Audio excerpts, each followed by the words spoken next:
Handlock is named aptly after the fact that it wants to hold a big hand. Usually its turn 2 and turn 3 are tap, so that on turn 4 you can play one of Twilight Drake or Mountain Giant. The play is a little bit different going first or second. The game plan of Handlock is generally stall in the early game, Coil, Chow, Dark Bomb, Ooze, Watchers, and Sun Furies. These are all early game cards, which you try to stall so you don't lose health that fast. You have Board Clears and Hellfire and Shadow Flame. Once it gets to the later game, you're going to have your Twilight Drakes out, which have a lot of health. Hopefully your Giants out. In some matches you cannot actually play Mountain Giant. And then you taunt those up. Against aggressive decks, they have to watch out to manipulate your health, because otherwise you can come right back into the game with Molten Giant, Sun Fury, or Molten Defender of Argus. This is a very control-heavy deck, and since you're life tapping so much in the early game, you often get a very good roadmap of what's going to happen throughout the game. And your cards tend to be of very strong value. The tricky part is generally staying alive. You asked for it. Your soul shall be mine. Whether or not to keep the Mountain Giant depends strongly based on what class you get matched up against. Against classes which you think you're going to die very quickly, Mage and Hunter are the two that come to mind as the two classes that I would get rid of Mountain Giant against. You want to get rid of Mountain Giant. Against all the other classes, you're generally going to go for a tap Giant play. Worth mentioning, since I'm going second, if you go tap, you will end up overdrawing a card, which means when you're going second, you need to tap and then play a card somewhere in between, like a Ancient Watcher, and then you can just play the Mountain Giant on 4. There have been some versions of this deck which have decided to run the Void Callers and some demons like Jiraxis and Mal'Ganis, and I think that's also a valid way to go. And there are some decks that go more early game with 2 Chow and 2 Dark Bomb if you hate aggro, and then there are some which go the other way, which cut the zombie Chow and maybe cut in Coil and then add in more late game cards like Ragnaros. Looks like opponent is a Freeze Mage based on the Fire Blast on me. Freeze Mage is a really bad matchup because usually you're hoping when you're low that you can go Molten, and then Taunt. But Freeze Mage doesn't care about your taunt. This is actually a bad Tempo Mage opening, so that's really good.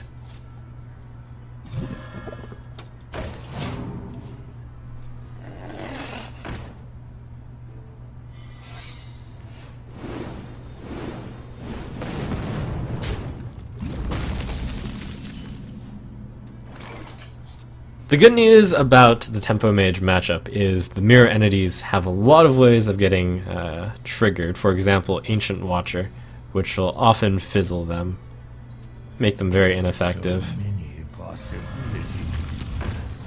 I needed to play this first because oftentimes they also run counterspell, so I had to check. Make sure my coil had gone through. If I had played Ancient Watcher and no secret had triggered, I would have then played the coin in order to trigger counterspell, and then done coil.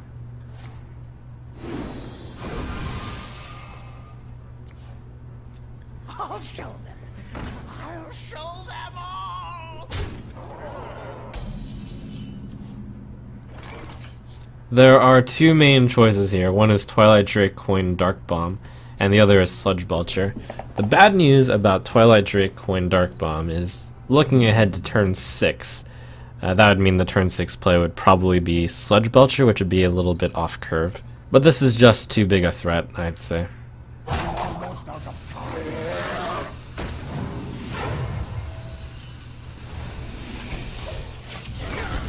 Oftentimes in Handlock, you have to give a balance. And by the way, the coin is really good. I would encourage holding onto it, if possible, until you have a turn which uses it well. There's all sorts of cool things you can do with the coin. My favorite thing is in a control matchup, you get to do Jiraxxus coin hero ability. How convenient. Play it first before activating the secret. This is the strength of Handlock, to be able to... Oh, no secret. That means the mirror entity is in the mage's hand. And maybe a counterspell also. I'll show them. I'll show them all. This is the strength of Handlock, to be able to play some very, very strong cards far cheaper than they should be. Like this is a 4/5, for example, for 2 mana. Of course, it just sits around, but Handlock's defensive nature. Speaking of Handlock's defensive nature, you pretty much are aiming to just survive, and you're willing to sacrifice a lot of damage in order to clear the board. No secret popped out the first time, so happy to check this first.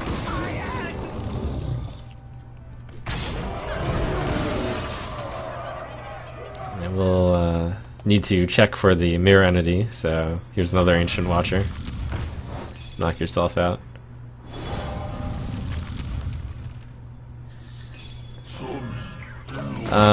Tricky thing about the anti-kill bots is oftentimes you have to play a little bit. You have to realize how much burst the damage, how much burst the opponent can do in terms of damage. Make sure to leave yourself at a life total where you won't die. The longer you can wait on playing anti-kill bot, the cheaper the Molten Giant will be.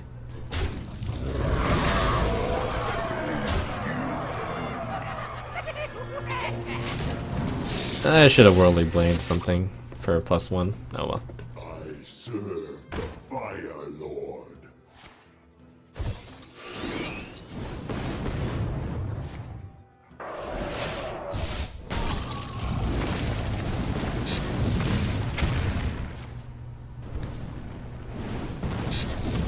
So this particular matchup was a lot easier because I had the Ancient Watchers to trigger into his mirror entities. Also good is the Zombie Chow into those.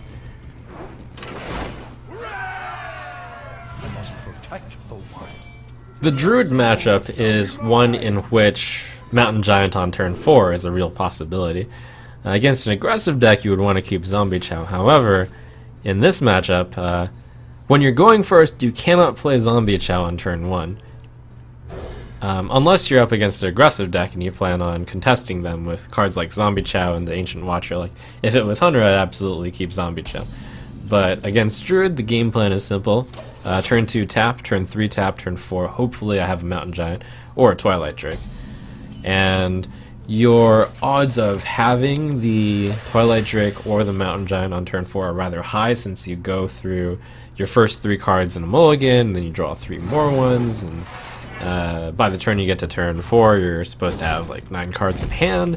But sometimes you don't get the Twilight Drake or the Mountain Giant. Consider that unfortunate. You can still win from there. It's harder though. At least with this hand, if I don't draw a 4-drop, Mountain Giant, Twilight Drake, then I can go Ancient Watcher and tap. But obviously a setback if I don't get one.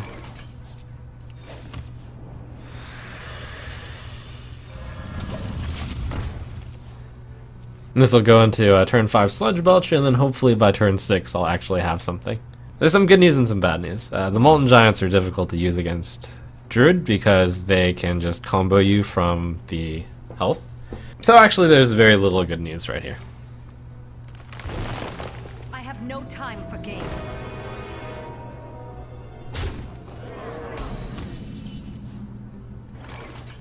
The Sludge Belcher trades badly against Sylvanas also. That's some amount of good news. Where shall I strike? That'll slow him down a bit. And also, it's not too poor if Sylvanas ends up stealing any of these. So here it is possible to Shadow Flame one. I'm actually going to go for Sludge Belcher though. The Shadow Flame isn't quite good enough, and I want to wait for more somehow before doing so. Tap would be good, but I don't have enough cards to hold in my hand. The problem with Shadow Flame is you guarantee that he steals a 4-5, but if you wait, and Handlock, you often have to be patient and wait. If you wait, then it's possible that Shadow Flame will be able to Shadow Flame your last minion, and then Sylvanas steals nothing. It's kind of an unfortunate game, since no Twilight Drakes or Mountain Giants graced us with their presence on turn 4. Furthermore, an Owl would be pretty good on Sylvanas.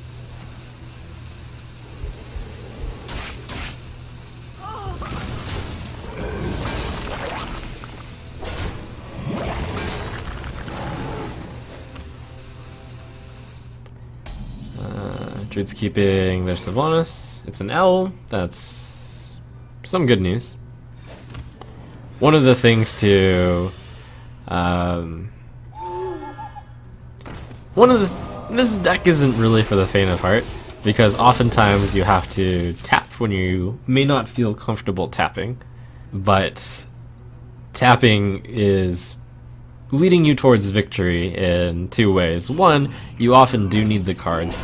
Two, every single tap is like drawing an additional Phantom Innervate from Molten Giants.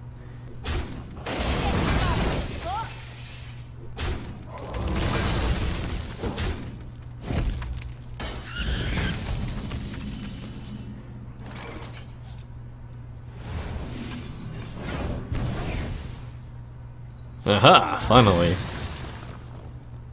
So, it is important to always consider just how much damage your opponent can do before tapping. Here in the case of Savage Roar, he will have 3, 5, 7, 9, 11 damage. In the case of Force of Nature, that would be also 11 damage. In the case of some combination of like a Druid the Claw in charge form and a Savage Roar, you lose the game. But that's no reason to panic and do something like Twilight Drake, Zombie Chow, Sun Fury, because that Sun Fury is required for the Molten Giants. Therefore, this is one of those places where you have to have the fortitude to just realize, okay, I'm going to play this and this, and I have 2 mana left, so I'm going to tap.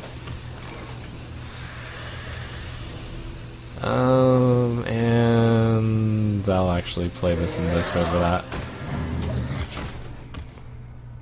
You accept that sometimes you lose here, but in the case where you don't, you get to go Molten, Sun Fury. Where shall I strike? That's unfortunate, but the tap changed nothing in terms of damage, and playing the Sun Fury on just this is too weak. He can play a Keeper, for example, on the Twilight Drake, and just bypass that, and then you wouldn't have anything for Moltens. So that is how you play this matchup. Unfortunate that he had exactly those 2 cards there, but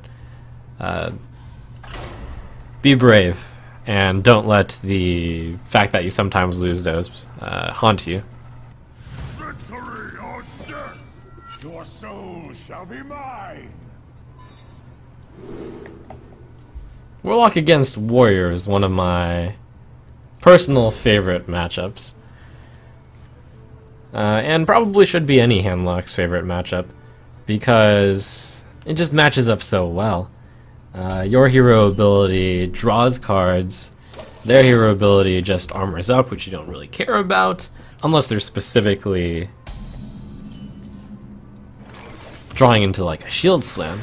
In this case, I've got the perfect setup. You just generally run them out of threats. If they're Patron Warrior, you have the perfect tools to deal with them, with Hellfire, with Shadow Flame, with giant things which you taunt up. And if they're Control Warrior, you simply out-card them. Oftentimes, your cards will require at least 1 card on their side. And furthermore, you're always tapping so much. So the ideal draw has happened here. It's turn 4. Mountain Giant or Twilight Drake into turn 5. This will cost 4, but you can actually tap and then play the Mountain Giant, and it'll cost 1 less, and it's really good. So Twilight Drake, tap Giant into something else that's on curve tends to be best.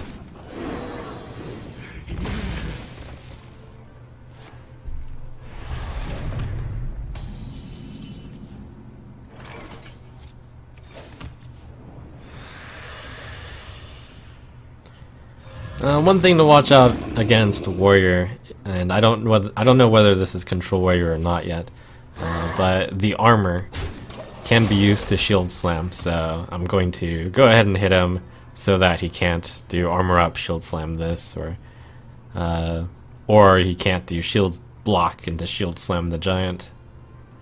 Furthermore, it doesn't seem to matter that much that this 2/2 exists currently.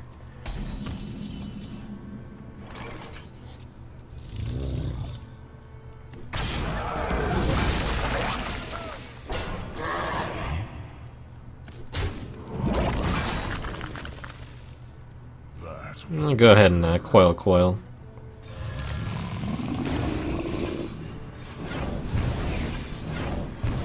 Job's done. And when you're just laying out these 4 mana 4/9s and 3 mana 8/8s, you feel like life's pretty good against the Warrior.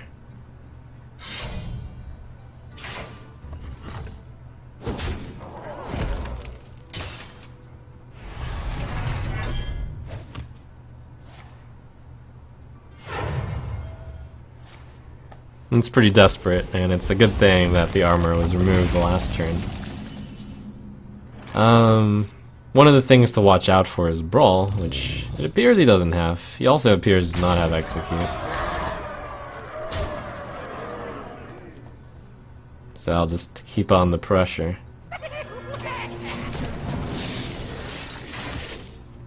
If this were to get into the late game, which it looks like it won't, Lord Jaraxxus provides a lot of value. Every single turn where they have to slog through Infernos is a huge gain for you.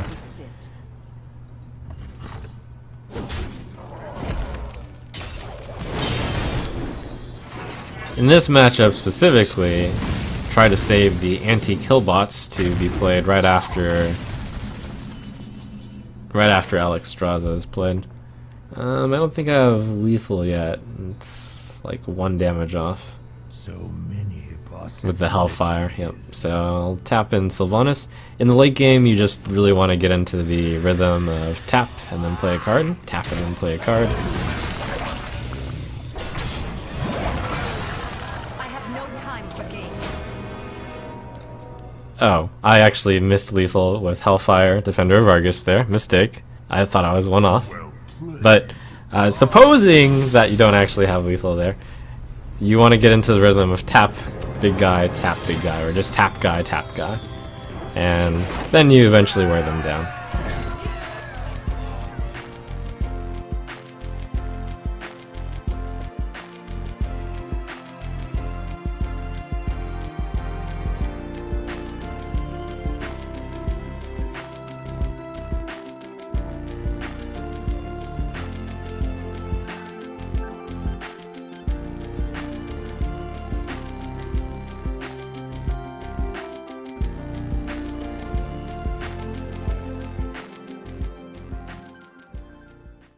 It's like when you're a math teacher and you make like some kind of mistake, and then like a student's like, "Wait, but Mr. Trump shouldn't that be a negative sign since you multiplied by a negative?" I'm like, "Oh, right. I guess I have to erase the entire problem." And scumbags.